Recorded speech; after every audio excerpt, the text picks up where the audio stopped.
Hello, Sun City, Texas. News and Views, your weekly news and information show, is about to begin for the week of July 8th.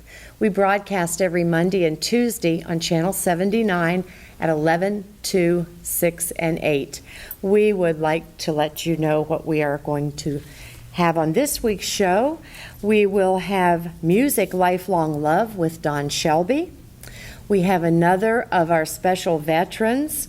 Christine Inoue will be here with us today, and we'll close the show with FYI. So you know what time it is. Grab your favorite mug. Why don't you get a bigger one? This one isn't big enough. You need to get a bigger mug. Get a great big one. Fill it up with your favorite adult beverage of some kind, coffee, tea, hot chocolate, whatever makes you feel good. Sit back and enjoy our show. Hi, Sun City. I am privileged to be here today with another of our special veterans. This is Christine Inoue. She was in the Army for 28 years. Correct. She retired as a colonel. She has a bachelor's from UCLA and a nursing degree from Cornell. So she was one of our special Navy Nurse Corps ladies. Army Nurse Corps. Navy. Sorry about that. My husband was in the Navy, and I just, the Navy comes out. I apologize. Here she sits in her Army uniform. Wake up. Okay. Sorry about that. My son was in the Army, so I should know better.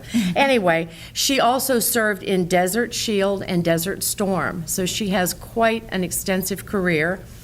I would like to ask you, you were born where? In Baltimore, Maryland. Baltimore, Maryland. And when did you come to Sun City? I came to Sun City in late October 2010. Okay, so you've been here not quite 3 years. And you told me your father was a Korean War veteran? Yes, he was a Korean War. Special man, yes. So, and you said you're the only other member of your family that's gone into the military? Yes, no one else has. No one else. So, you were special. That's great. She did something very special after she retired. She decided that there should be a special license plate for women veterans. And I think this is the neatest story. Tell us how you got this going and what made you do this. Well, at the time, I was living in Amarillo, and that's where I retired to after I left the military. Yeah. And I belonged to it was a women veterans chapter called the Magna Bell chapter. And what we had decided to do was we had thought about this woman veteran license plate. So they knew that I was able to get a lot of things done, so they just kind of gave me the lead on getting this project done. Good. So what I had to do was, this project took me 18 months. Wow. I started it in June of 2010. And what I had to do initially was I had researched how to get this license plate implemented without it being of any cost to any veteran, because that's kind of would be the showstopper, because specialty license plates are very expensive. They are.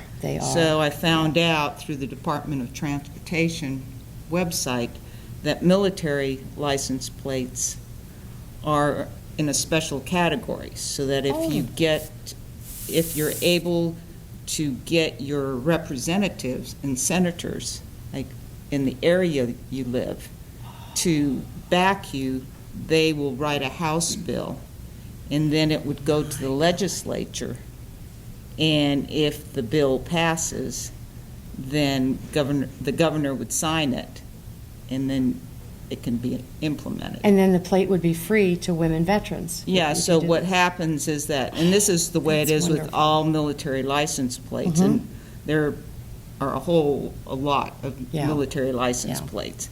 So what happens is that all you have to have, if you're active duty or in the reserves or National Guard, all you need is your military ID. But if you're in like a veteran or retired, all you have to do is show that you have a DD-214 with an honorable discharge. Okay. and then you're And able you can to get get this license plate. So it doesn't cost you anything to get it, and every year it's just less than $6 to keep it. That's fantastic. So- And she brought, this is a paper copy of what the plate looks like. So be on the lookout, number one, if you see anybody with this on their car and you have the opportunity, tell them thank you. And for any of you out there who are women veterans, if you don't know about this, you might want to check it out and get this. This is a nice looking plate, really beautiful. You might want to get this for your car. Yes, and So- I had it designed with the design on it was specifically done so that it's as a woman saluting the flag, and then hold it.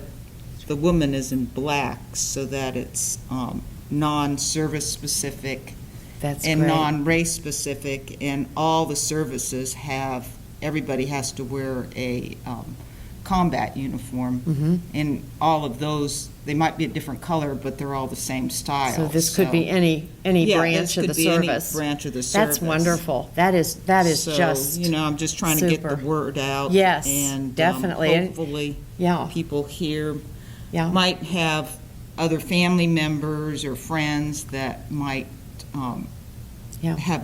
live in the Right. state of Texas and are women and might want to get this Yeah. license plate. So if you know of anyone, please tell them about this license plate, because this is a beautiful tribute to the women that have served in our military. I was going to ask you too, I was going to mention this.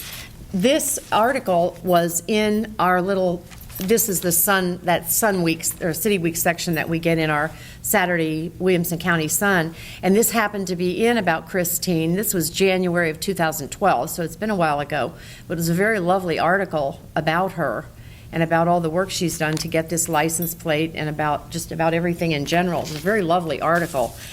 You served in many different areas of the world. Yes. Where were some of the places you served? Well, I was stationed in Japan, and I was also in Desert Shield, Desert Storm, so I was in Saudi Arabia. And I was in Hawaii and California at Fort Ord. I was in Louisiana at Fort Polk, My golly. in Kansas City, Maryland at Aberdeen Proving Ground. And I've done other different missions where I've done missions into Germany and done a MedRet, a humanitarian mission in Bolivia. So My goodness. I've done a lot of different.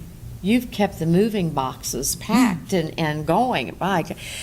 Tell us now, you are currently involved with something, and I want to read it correctly, called Logistics Health Incorporated. Yes. What is that, and what are you doing with that?